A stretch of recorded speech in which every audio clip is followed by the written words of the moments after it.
Hello दोस्तों, स्वागत है आप सभी का हमारे इस चैनल पर। दोस्तों, हम लोग पढ़ रहे थे प्लेट विवर्तनिकी सिद्धांत और इसमें जो है हम लोग बात कर रहे थे अभिसारी प्लेट किनारों की। तो उसको हम लोगों ने पूरा पढ़ लिया था। मैं आपको दिखा देता हूँ थोड़ा। ये हम लोग बात कर रहे थे, इसमें जो है अभिसारी प्लेट किनारा आपका पूरा कंप्लीट हो गया था। उसमें मैंने कई सारी चीज़ें आपको बताई पूरा डिटेल चित्रों के माध्यम से। अब आज हम लोग पढ़ेंगे अपसारी प्लेट किनारा। अपसारी का मतलब प्लेटें दूर जा रही थी। पिछले वीडियो में हम लोगों ने बात किया था अभिसारी प्लेट किनारा, जिसमें प्लेटें पास आ रही थी। अब उसमें हम लोगों ने बात किया था कि महाद्वीपीय प्लेट पास में आती हैं तो क्या होता है, महासागरीय प्लेट आती हैं पास में लड़ती हैं तो क्या होता है, और एक महासागरीय प्लेट और एक महाद्वीपीय प्लेट अगर साथ में आती हैं लड़ती हैं तो क्या होता है। यानी 3 स्थितियाँ हम लोगों ने देखी थी वहाँ पे। तो वो सब पास आ रही थी, एक दूसरे के करीब आ रही थी, लड़ रही थी। वो चीज़ अब भूल जाइए। अब हम लोग यहाँ पे बात करेंगे अपसारी प्लेट किनारा आज की वीडियो में। अपसारी मतलब प्लेटें दूर जाती हैं तो क्या होता है। अपसारी प्लेट किनारा डाइवर्जेंट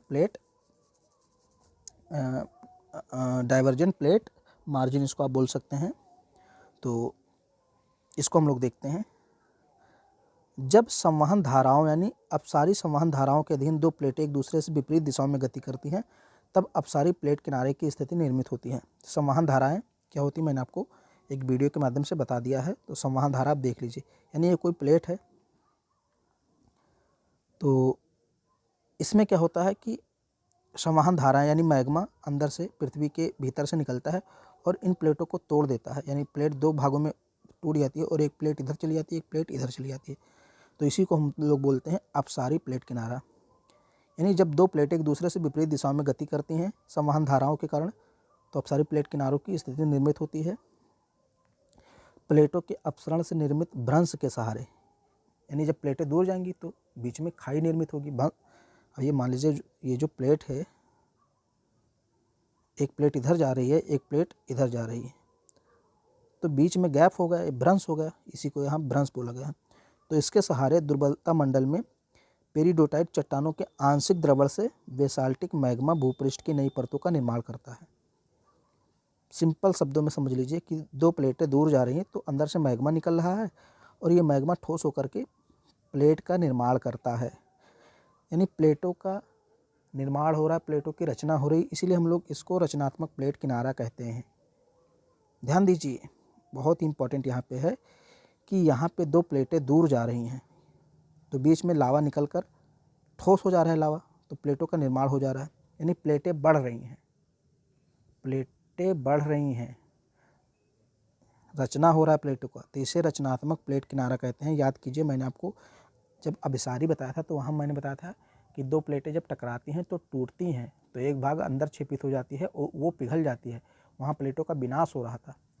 तो अभिसारी वाली को हमने बताया था विनाशात्मक प्लेट किनारा। यानी वहाँ प्लेटों का विनाश हो रहा था, पिघलन हो रहा था।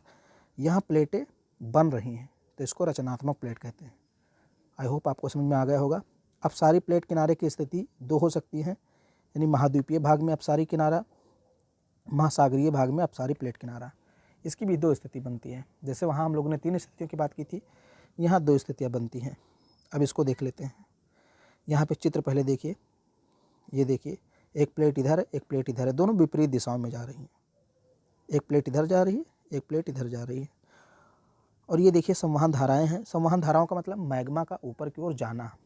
तो मैग्मा ऊपर की ओर जा रहा है और प्लेटों को तोड़ रहा है, और यहाँ पे जो है कि प्लेटों का निर्माण हो रहा है। यानी मैग्मा ऊपर जा कर के जम जा रहा है, ठोस हो जा रहा है और प्लेट बन रही है। अब मैंने बताया कि इसकी 2 स्थितियाँ हैं।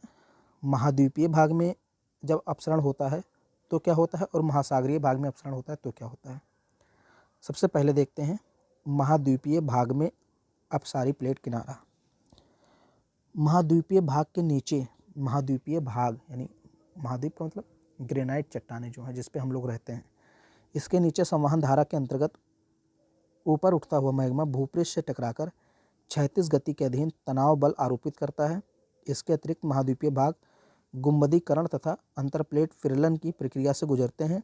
अंततः भ्रंश के सहारे बेसाल्टिक लावा का उद्गार होता है। इस प्रकार के उद्गार दरारी उद्भेदन या दरारी उद्गार कहलाते हैं। अब ये समझ लीजिए, यानी ये प्लेट है तो इसके नीचे से मैग्मा आएगा, निकलेगा मैग्मा, तो ये मैग्मा जो है ठोकर मारता है तो कभी कभी ये गुंबदाकार प्लेट हो जाती है, ऐसे गुंबदाकार हो जाती है।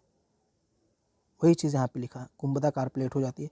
कभी कभी इसको जब लावा का या मैग्मा का बल अधिक लगेगा तो ये इसको तोड़ के ज्वालामुखी का निर्माण कर देता है और ज्वालामुखी ऐसे ऐसे दरारों के माध्यम से बहने लगता है।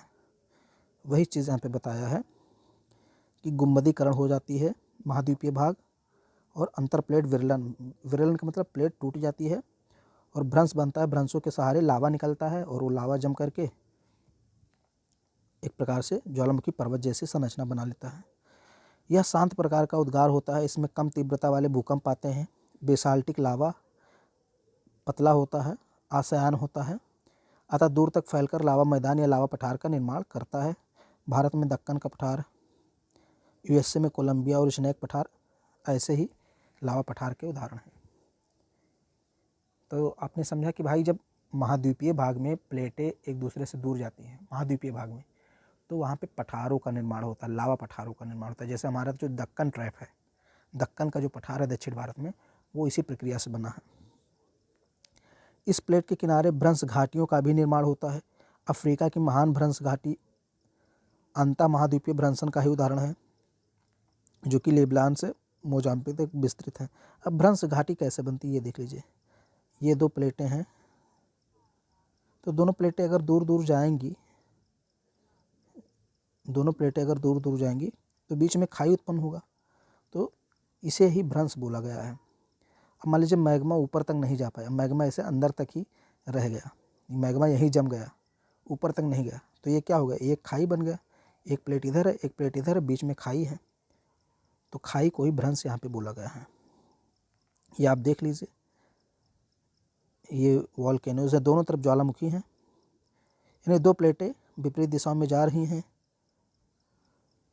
यहाँ से मैग्मा निकल रहा है, ये देखिए इसे मैग्मा, तो ज्वालामुखी यहाँ पे दोनों किनारों पे बन रहे हैं, प्लेटें दूर जा रही हैं और बीच में खाई बन गई है, भ्रंश घाटी बन गई है।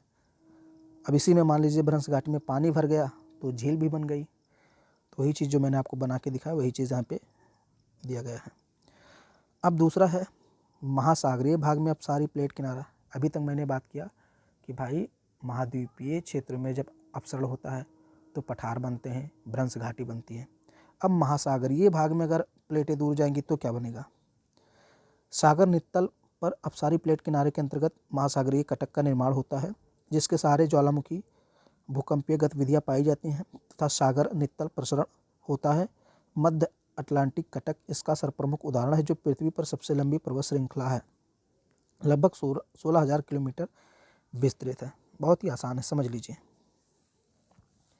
क्या होता है कि जब महासागरीय क्षेत्रों में दो प्लेटें एक दूसरे से दूर जाती हैं, ऐसे मान लीजिए दो प्लेटें एक दूसरे से दूर जा रही हैं, महासागर के अंदर प्लेटें खिसक रही हैं, तो वहाँ पे छोटे छोटे पर्वत ऐसे बन जाएंगे, यानी ज्वालामुखी विस्फोट होगा, लावा निकलेगा, मैग्मा निकलेगा और वो ठोस होकर के छोटे छोटे पर्वतों का निर्माण हो जाएगा।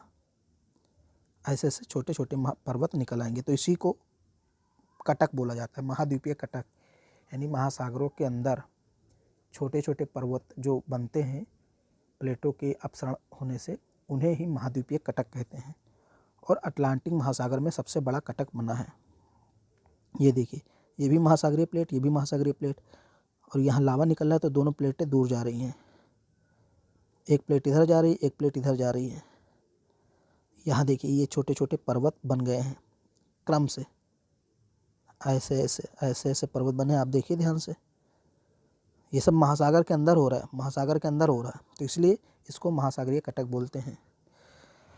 तो आपने देख लिया अभिसारी प्लेट किनारा और अपसारी प्लेट किनारा। अभिसारी अपसारी दोनों देख लिया। तीसरा है संरक्षी प्लेट किनारा। इस प्लेट के किनारे दो प्लेट किनारे आपस में घर्षित होते हुए गति करते हैं। इनमें ना तो किसी भाग का विनाश होता है और ना ही किसी नवीन भूपृष्ठ का निर्माण होता है। ना तो प्लेटें टूटती फूटती हैं और ना तो बनती हैं, ना तो विनाश होता है ना तो रचना होता है। इसे संरक्षी प्लेट कहते हैं। इसमें प्लेटें एक ही दिशा में विपरीत दिशाओं में गति कर सकती हैं। इस प्लेट किनारे के अंतर्गत ज्वालामुखी उद्गार नहीं होते हैं, किंतु उच्च तीव्रता वाले भूकंप होते हैं। सर्वप्रमुख उदाहरण इसका सैन एंड्रियास, जो यूएसए के कैलिफोर्निया में है, जिसके सहारे उत्तरी अमेरिकी प्लेट और प्रशांत महासागरीय प्लेटें घर्षित होती हैं। अब इसमें क्या लिखा है उसको आप थोड़ा सा साइड में रखिए, मैं जो बता रहा हूँ उसको देखिए। भाई इसमें प्लेटें ना तो आमने सामने टकराती हैं और ना तो एक दूसरे से दूर जाती हैं, दोनों चीज़ें इसमें नहीं होती, इसलिए ना तो प्लेटों का निर्माण होता है ना तो विनाश होता है। इसमें होता क्या है, दो प्लेटें हैं, मान लीजिए एक प्लेट ये है और एक प्लेट ये है, ये दो प्लेटें हैं। तो इसमें क्या होता है, प्लेटें साइड बाई साइड रगड़ती हैं, यानी एक प्लेट ऐसे होगी एक प्लेट ऐसे होती, यानी विपरीत दिशा में रगड़न होगा, घिसाव होगा, तो झटका लगता है। जब घिसती हैं तो झटका लगता है, तो भूकंप बहुत तेज आता है। ज्वालामुखी तो नहीं फटता है क्योंकि ज्वालामुखी की संभावना ही नहीं है, लेकिन झटका बहुत आता है, तो भूकंप बहुत आता है।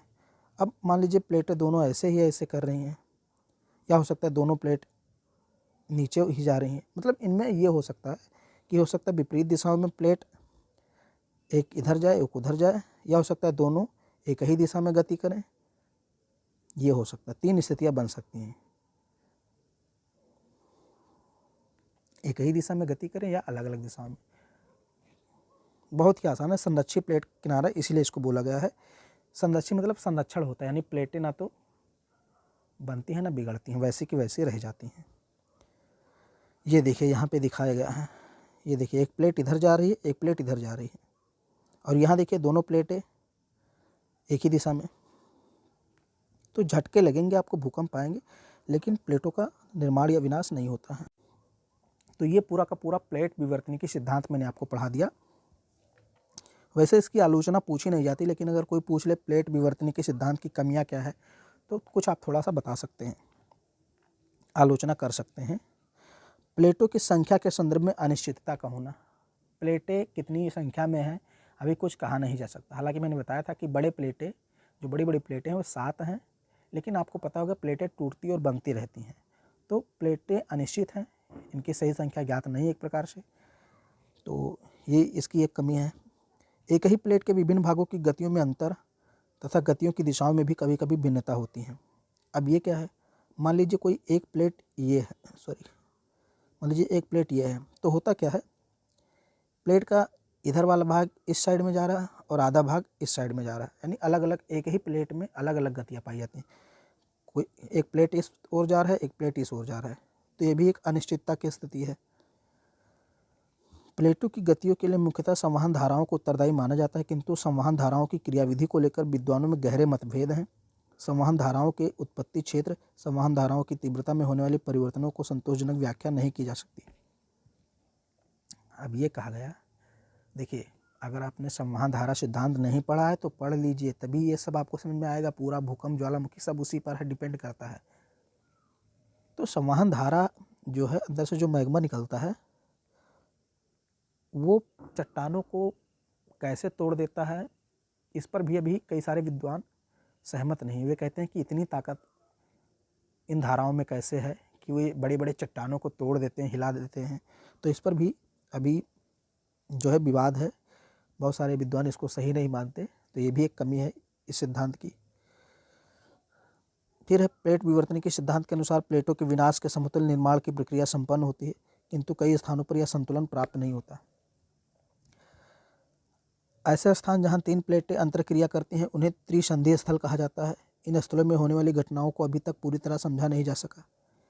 मतलब ये कह रहा है कि भाई प्लेटें जो हैं, 2 प्लेटें टकराती हैं या दूर जाती हैं तो ये तो आसान है समझाना, लेकिन कहीं कहीं 3 प्लेटें टकराती हैं, यानी एक प्लेट इधर से आ रही है, एक प्लेट इधर से आ रही और एक प्लेट इधर से आ रही, 3 प्लेट टकराती हैं, तो इनका क्या होगा, इनसे कौन सी संरचना बनती है, इन पे कौन सा बल काम करता है, इसके बारे में भी कोई विद्वान बता नहीं पाए सही से।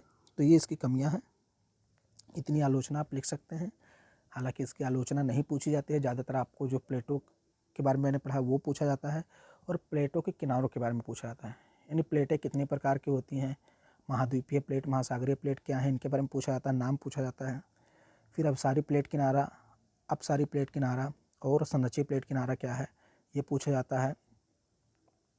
ज्वालामुखी किन किन क्षेत्रों में आते हैं ये सब पूछा जाता है। कहाँ पे ज्वालामुखी नहीं पाए जाते, जैसे हिमालय पे आप देखेंगे भूकंप पाया जाता है लेकिन ज्वालामुखी नहीं पाया जाता, क्यों नहीं पाया जाता, यही सब पूछा जाता है। तो मैंने आपको डिटेल में बता दिया। उम्मीद करता हूँ वीडियो आपको पसंद आया होगा, तो इसको लाइक शेयर सब्सक्राइब जरूर करें।